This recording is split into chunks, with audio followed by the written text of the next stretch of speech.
नमस्कार, आप देख रहे हैं जिक्र इन्फो 7 न्यूज और मैं हूं प्रियंका गुप्ता आपके साथ। न्यूज पॉइंट सुपरफास्ट में आपका स्वागत है। तो चलिए शुरुआत करेंगे राष्ट्रीय खबरों से।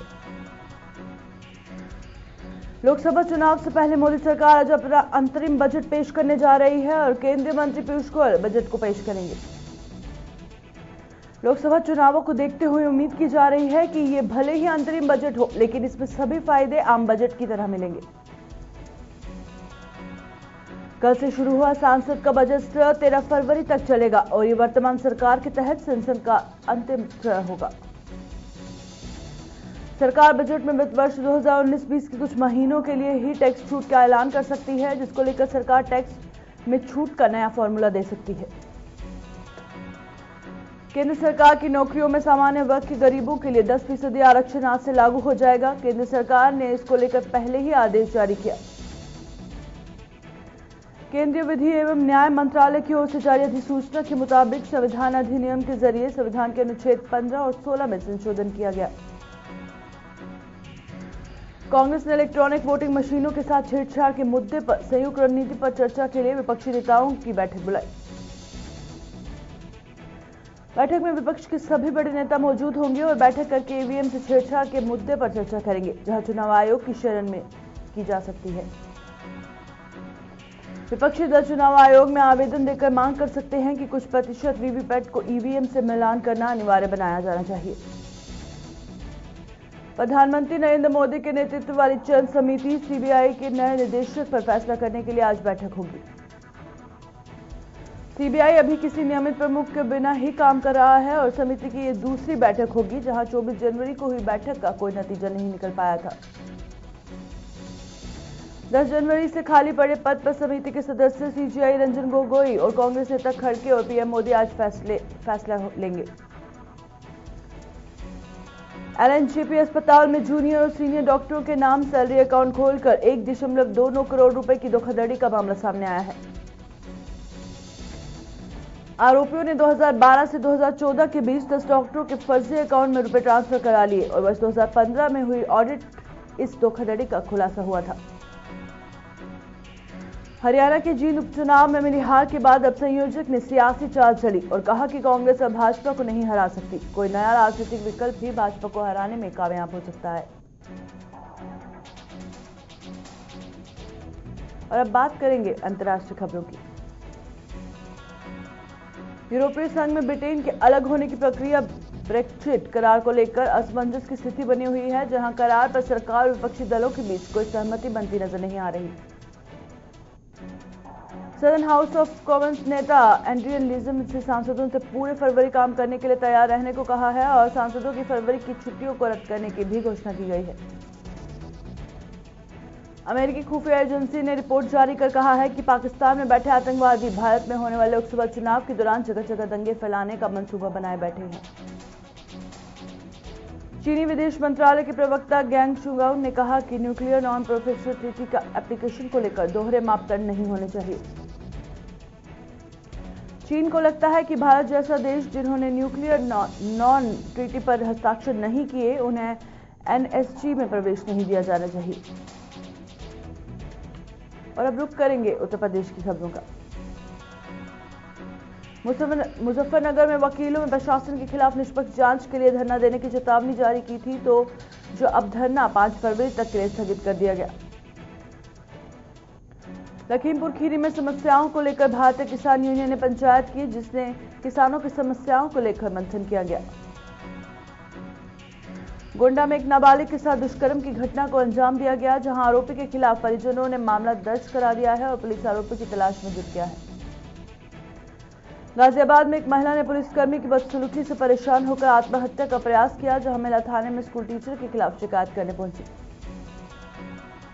सुल्तानपुर में पुलिस ने 3 बदमाशों को गिरफ्तार कर लिया, जहां आरोपी बदमाश पत्रकार हत्या मामले में फरार चल रहे थे। गाजीपुर में रेवतीपुर में 14 झुग्गियों में अचानक आग लग गई, जिससे सारी झुग्गियां जलकर राख हो गई। वहीं आग लगने से लाखों का नुकसान हो गया। कुशीनगर के महाविद्यालय परिसर में बाल बालाओं ने जमकर ठुमके लगाए, जहां शपथ ग्रहण समारोह के जश्न में कार्यक्रम किया गया। प्रयागराज में विहिप की धर्म संसद अधिवेशन शुरू हुआ, जहां संतों ने हुंकार भरी और धर्म संसद में 2 प्रस्ताव पास हुए। सहारनपुर में एक एसआई ने अपने कमरे में फांसी लगाकर आत्महत्या कर ली। वहीं घटना के बाद मौके पर पहुंची पुलिस ने जांच पड़ताल शुरू की। यूपी के देवरिया में एक दुर्लभ प्रजाति का गिद्ध घायल हालात में मिला। वहां स्थानीय लोगों ने वन विभाग के अधिकारियों को गिद्ध सौंप दिया। चंदौली में वन विभाग के अधिकारियों ने औचक निरीक्षण किया, जहां उन्होंने खनिज संपदा लदी ट्रकों से वसूली की कागजात को लेकर दिशा निर्देश जारी किए। हरियाणा के सीएम मनोहर लाल खट्टर यूपी के कुशीनगर का दौरा किया, जहां सेक्टर संयोजक बैठक में शिरकत की और कई योजनाओं पर मंथन भी किया। यूपी में रिवर फ्रंट और अवैध खनन में जांच और पूछताछ के बीच अब स्मारक घोटाले का मामला सामने आया है। इसे लेकर प्रवर्तन निदेशालय की टीम ने लखनऊ में 7 जगहों पर छापेमारी की। स्मारक घोटाला 2007 से 2011 के बीच का है, तब प्रदेश में बसपा की सरकार थी। मामले में कई इंजीनियर, ठेकेदार और सरकारी अधिकारी ईडी के निशाने पर हैं। यूपी के सहारनपुर में एक दरोगा ने फांसी लगाकर आत्महत्या कर ली। वहीं घटना की सूचना मिलते ही आला अधिकारियों ने हड़कंप मचा दिया। प्रयागराज में कुंभ में आज से विश्व हिंदू परिषद की अगुवाई में होने वाली धर्म संसद से पहले सियासी एक्टिविटी तेज हो गई है। धर्म संसद से पहले उत्तर प्रदेश के सीएम योगी आदित्यनाथ मोहन भागवत से मिले। प्रयागराज में वीएचपी की 2 दिवसीय धर्म संसद में देश भर से 2500 साधु संतों के शामिल होने की उम्मीद है। राष्ट्रपिता महात्मा गांधी की पुण्यतिथि पर अलीगढ़ मुस्लिम विश्वविद्यालय के छात्रों ने विवि की मौलाना आजाद लाइब्रेरी से एएमयू सर्कल तक तिरंगा झंडा लेकर मार्च निकाला। इस दौरान छात्र संघ पदाधिकारियों के नेतृत्व में उन्होंने नाथूराम गोडसे के पुतले को फांसी पर लटकाया। साथ ही गोडसे मुर्दाबाद के नारे भी लगाए। यूपी के कानपुर देहात में किसान के पशु बाड़े में आग लग गई और आग लगने से 11 पशु बुरी तरह से झुलस गए। और अब रुख करेंगे पंजाब और हरियाणा की खबरों का। मोगा में पूर्व कृषि मंत्री जथेदार तोता सिंह ने कांग्रेस सरकार पर आरोप लगाया है कि जहां उन्होंने कहा कि लोगों के साथ छल कपट कर रही है। भिवानी में दिल्ली के सीएम केजरीवाल के खिलाफ स्वाभिमान अनशन शुरू कर दिया गया है, जहां सीएम केजरीवाल के कार्यक्रम रद्द होने पर अनशन किया जा रहा है। करनाल में नाबालिग हत्या मामले में पुलिस ने मृतक की मां और उसके प्रेमी को गिरफ्तार किया, जहां मृतका की अपनी मां को आपत्तिजनक हालात में देख लिया। करनाल में बदमाशों के आतंक से लोग परेशान हैं, जहां बदमाशों ने कई गाड़ियों में जमकर तोड़फोड़ की। वहीं मामले की शिकायत पर पुलिस ने कार्रवाई करने की चेतावनी दी। जींद में हुए उपचुनाव में बीजेपी प्रत्याशी ने बाजी मार ली, जिसके बाद बीजेपी प्रत्याशी समर्थकों ने जमकर जश्न मनाया। हरियाणा में 33वां अंतर्राष्ट्रीय सूरजकुंड हस्तशिल्प मेला आज से शुरू हो रहा है, जहां स्टेट थीम में महाराष्ट्र को रखा गया है।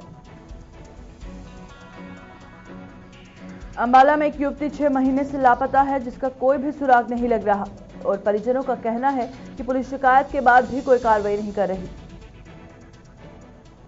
कुरुक्षेत्र का प्रेरणा वृद्धाश्रम बुजुर्गों की सेवा करने में जुटा हुआ है और एक मौके पर वृद्धा आश्रम में हवन यज्ञ का आयोजन किया गया। घरोंडा में बीएस संधू ने 34 साल में सेवा कर सेवानिवृत्त किया, जहां उनके सम्मान में विदाई समारोह का आयोजन किया गया। कुरुक्षेत्र में अमेरिका की शिक्षिका रेबिका पोलाई का भव्य स्वागत किया गया, जहां रेबिका पोलाई को सरस्वती महोत्सव में आमंत्रित किया गया।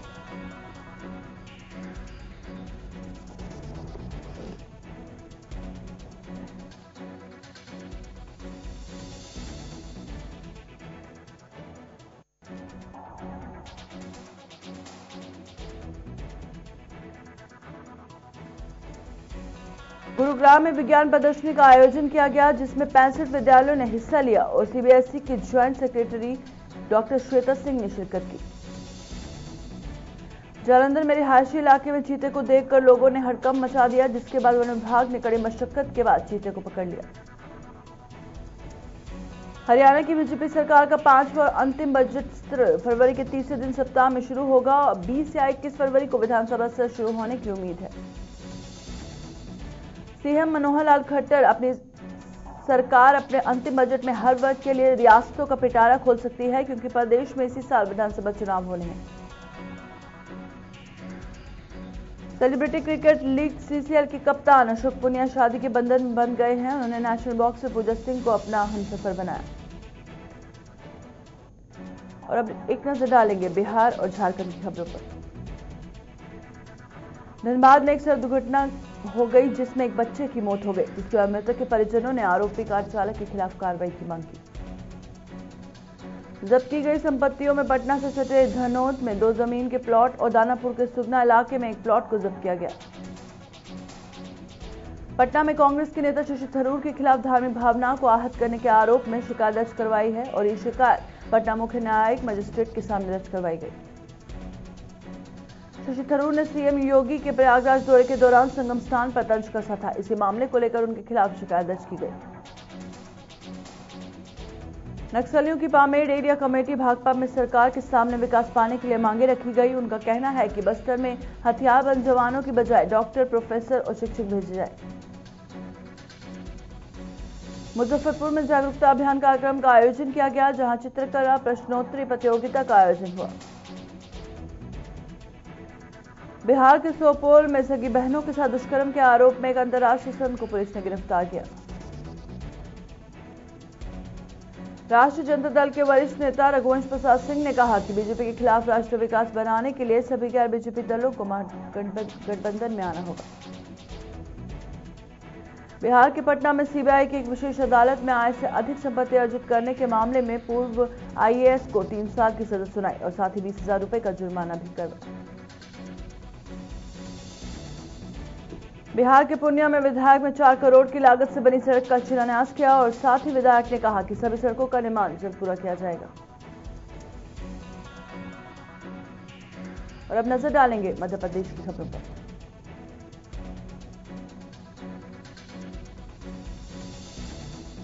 कन्नौज में पीएम ग्राम सड़क योजना के तहत सड़कों का निर्माण किया जा रहा है और ठेकेदार की ओर से किया जा रहे कार्य से ग्रामीण संतुष्ट नहीं है। रतलाम में बहुचर्चित हत्याकांड के आरोपी को हिम्मत पाटीदार को पुलिस ने गिरफ्तार किया और वहीं पुलिस ने बताया कि आरोपी ने फिल्मों को देखकर पुलिस साजिश रची।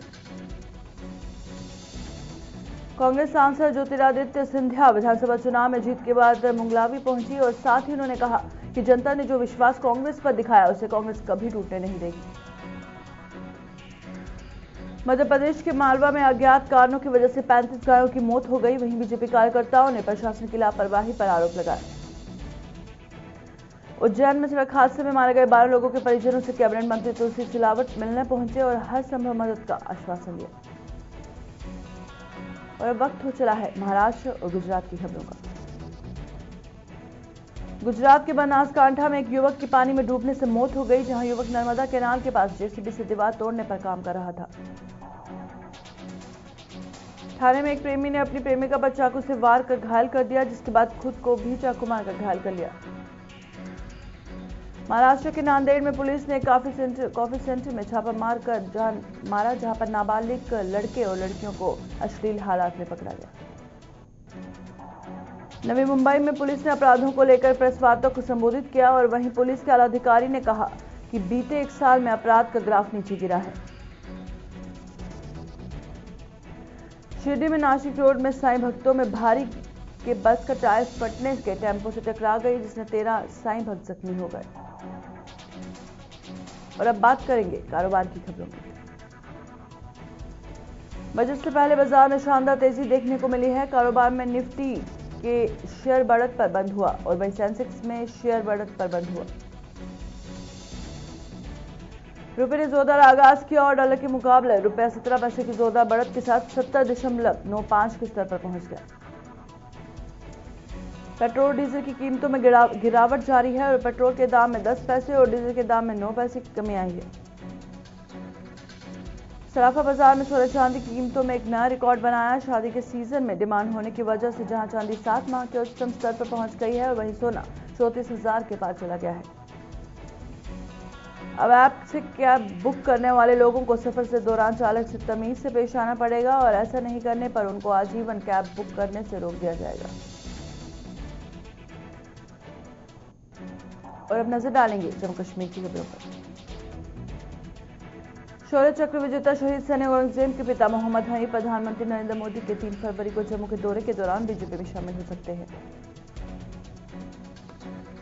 राजौरी में 2 परिवारों में हुए खूनी संघर्ष में 6 लोग घायल हो गए। सभी घायलों को जिला अस्पताल में भर्ती करवाया गया।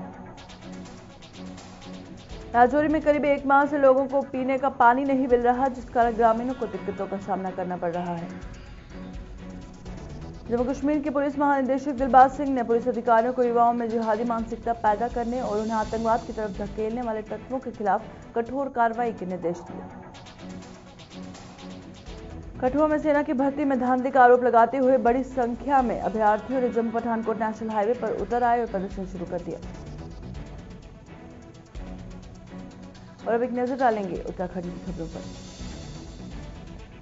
हरिद्वार में स्वाइन फ्लू से एक महिला की मौत हो गई, वहीं 3 नए मरीजों में स्वाइन फ्लू की पुष्टि हुई है। देहरादून में 10 सूत्रीय मांगों को लेकर प्रदेश के 3 लाख सरकारी कर्मचारी आज सामूहिक अवकाश पर रहेंगे। समिति की मांगों पर सरकार और कर्मचारियों के बीच गतिरोध बना हुआ है। नैनीताल की माल रोड पर दरार आने के बाद प्रशासन में हड़कंप मच गया, वहीं अधिकारियों ने माल रोड का निरीक्षण किया। ऋषिकेश में एम्स के स्त्री लोक विभाग की ओर से सर्विस कैंसर जागरूकता अभियान शुरू चलाया गया और इसी दौरान संस्था की टीम में कॉलेज की छात्राओं और महिला शिक्षकों ने हिस्सा लिया। ऋषिकेश में विधानसभा अध्यक्ष प्रेमचंद अग्रवाल ने एक जनसभा में पहुंचे और साथ ही उन्होंने कहा कि अधिकारियों की लापरवाही बर्दाश्त नहीं की जाएगी। और अब बात करेंगे हिमाचल प्रदेश और छत्तीसगढ़ की खबरों की। छत्तीसगढ़ के रायपुर में सीएम भूपेश बघेल ने कहा कि जनता की अपेक्षाओं पर खरा उतरने के साथ ही नक्सलवाद, बेरोजगारी और किसानों की समस्याओं से पार पाने की चुनौती है। रायपुर में सड़कों पर बेतरतीब गाड़ियां चलाने वालों की अब खैर नहीं। परिवहन के नियमों का उल्लंघन करने पर सीधे वाहन मालिक के घर और रजिस्टर्ड मोबाइल नंबर पर एसएमएस के माध्यम से पहुंच जाएगा। छत्तीसगढ़ के रायपुर में नियमितीकरण समेत 4 मांगों को लेकर परेशान नियमित कर्मचारियों से सीएम भूपेश बघेल 9 फरवरी को सीधे संवाद करेंगे। हिमाचल सरकार बाजार में गाय का पैकेट बंद दूध उपलब्ध कराने जा रही है। इसमें हिमगोरी के नाम से उतारने की तैयारी है। हिमाचल के सीएम जयराम ठाकुर ने हैदराबाद में उद्योगपतियों को हिमाचल प्रदेश में निवेश का न्योता दिया और प्रदेश में उद्योग लगाने पर हर संभव सहायता का आश्वासन दिया।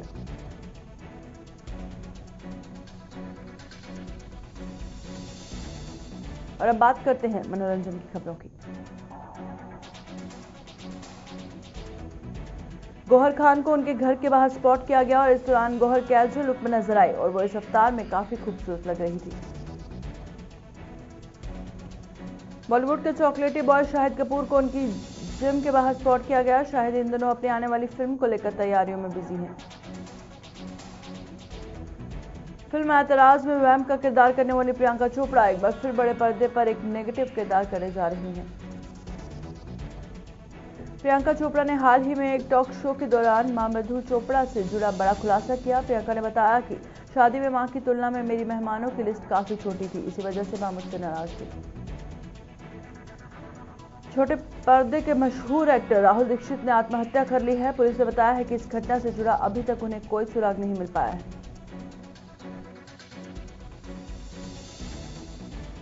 न्यूज़ पॉइंट सुपरफास्ट में फिलहाल इतना ही। दीजिए इजाजत।